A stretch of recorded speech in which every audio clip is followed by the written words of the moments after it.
நம்ம எவ்வளோதான் எஃபோர்ட் போட்டாலும் என்னதான் புதுசாக யோசிச்சாலும் எவ்வளோ சொன்னாலும் நம்மளால நம்ம இருக்கிற இடத்துல இருந்து மேலே போகவே முடியலடா அப்படின்னு நினைச்சிருக்கீங்களா? நான் நிறைய வாட்டி நினைச்சிருக்கேன், முடியாதுன்னு நினைச்சிருக்கேன். பட் அப்படி நினைக்கும் போது நம்மளுக்கு பிடிச்ச ஒரு பர்சன், அந்த ஒரே ஒரு பர்சன்டேஜ் சான்ஸ் இருந்தா போதும். அந்த ஒரு பர்சனுக்காக நீ உன்னோட 100% கொடு. கண்டிப்பா ஒரு நாள் வரும் அப்படின்னு சொல்லும் போது கேட்கலாம் இருக்கு. பட் ஆனா அதெல்லாம் நடக்குமா அப்படின்னு எல்லாருக்குமே தோணும், எனக்கும் தோணுச்சு. பட் ஆனா அது நடந்துருச்சு.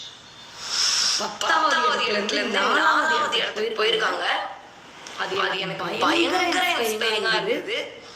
ஏதோ ஒரு இடத்துல அப்ப நம்மளும் எங்கேயோ கீழே இருக்கும்போது கண்டிப்பா ஒரு நாள் நம்ம மேல வருவோம் அப்படின்ற மாதிரி வேற லெவல்ல அது என்ன இன்ஸ்பயர் பண்ணுச்சு.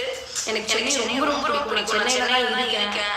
எனக்கு அவ்வளோ பிடிக்கும் சென்னையை. பட் ஆனா விராட் கோலி எனக்கு ரொம்ப பிடிக்கும். அவர் ஜெயிச்சாலும் தோத்தாலுமே எனக்கு ரொம்ப பிடிக்கும். பட்